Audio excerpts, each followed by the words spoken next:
Hey everyone, welcome to this new brand series of .NET with Semantic Kernel. Using simple C# code, we can learn the real world project like school management powered by AI. So we'll see how we can able to achieve the semantic kernel applications through .NET and C# and why the semantic kernel is required and how we are going to build the applications. Today is all about understanding what semantic kernel is and why should care, and we will build the first app that going to talk with you like a magic. So before deep diving into the code, we will understand what is semantic kernel and why it is required. So think about your concept, like think about your query. For example, we are going to build school management applications. So for that, I'm going to ask small questions. What is my next task as a student? I'm going to ask. But the system doesn't know the real-time data what you have in your current period or whatever the classes. So next, what it is going to do, the LLM, it is going to reply to you. I don't have a answer, so you can get it. So to achieve this, what we are going to build as a user, when you ask a question here, that system, it is going to send to this channel. The semantic kernel, what is going to do, it is going to retrieve the plugin and this plugin informations along with the plugin information is what, how the plugin is going to work. Here I have a database. For example, I'm going to have here some internal data. So this internal data, I'm going to ask my local data. So my student or class information or anything about our local data. So what is going to do? This semantic kernel is going to call. Before this plugin, that all the data we are going to tell the semantic kernel. I have this information. You can access if you want. You can access through this plugin. So the plugin, what it will do? The plugin is exposed this information to information class information. Then this SK is going to pass to the system called that LLM, whatever we are going to use. This all how we are going to implement and communicate our .NET application inside this large language model. That's what we are going to build today. Don't wait. It's look like little boring, but we'll start with the coding part right now. So I'm going to open my code editor. I'm going to use Rider. If you want, you can use Visual Studio or VS Code, whatever you want. So you can use it and you can create a project. So I'm going to create it. Just create a project. So listen first. I'm going to delete this project. I don't want this API, web API. We are going to later we will implement web API real applications and interact with React or Angular, and we will get to communicate with what we can do. Hello, semantic kernel. That is what my first project. So I'm going to add example one. In this series, we will continually, we are going to add multiple projects. So first project I'm going to add in the semantic kernel. So I'm going to create it.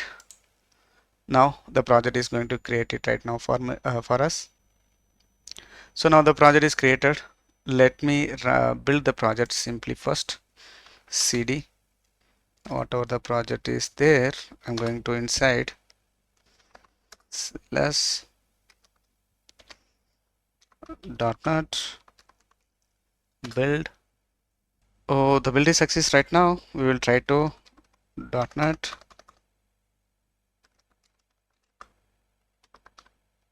run. Just I'm trying to run the application. It's don't have any issues. In this video, we are going to do some hello world, hello semantic kernel applications. But in the next video or next episode, we are going to build a chatbot using chat completions of our school project.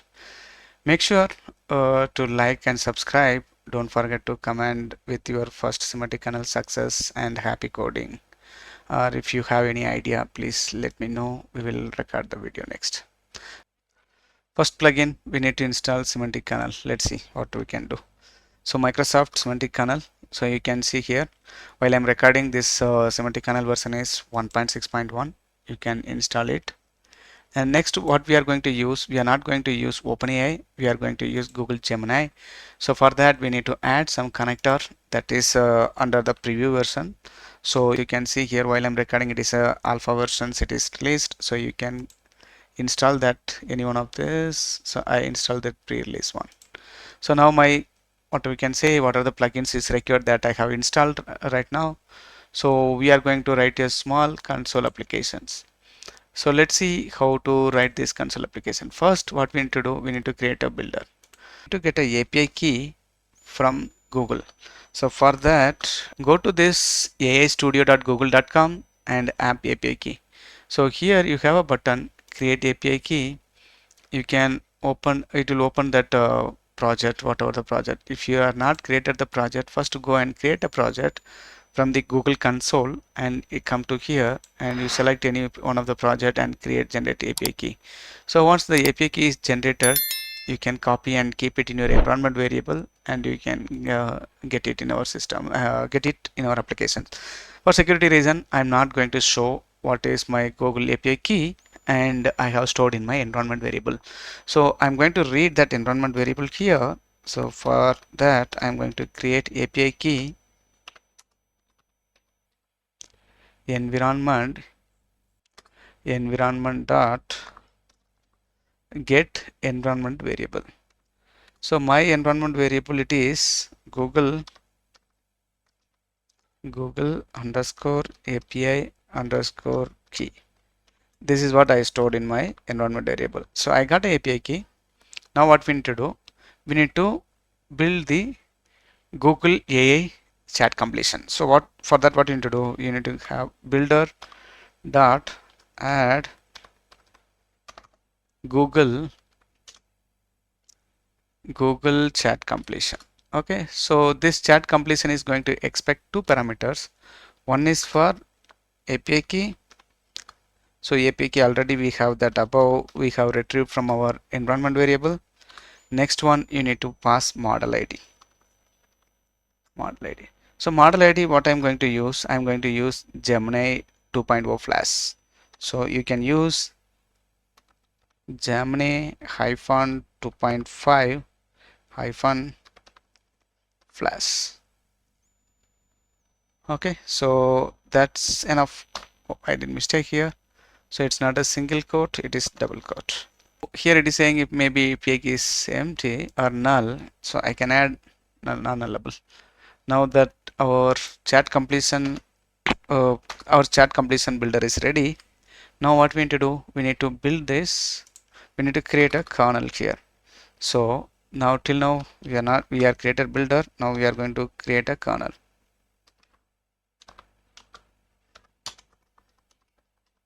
Builder dot build. So it is going to give for kernel for us. So now what we are going to give, we are going to ask some questions or some prompt to the LLM. So I can create where result equal to this asynchronous function. So I'm going to add kernel dot invoke prompt asynchronous. As we discussed before, I'm going to ask some question. What is the capital of India? Now my question is ready. Whatever the response we are getting, we are going to log it into console. Let's see what it is going to write. So console dot write line, I'm going to say AI says, what is going to say, what is my result?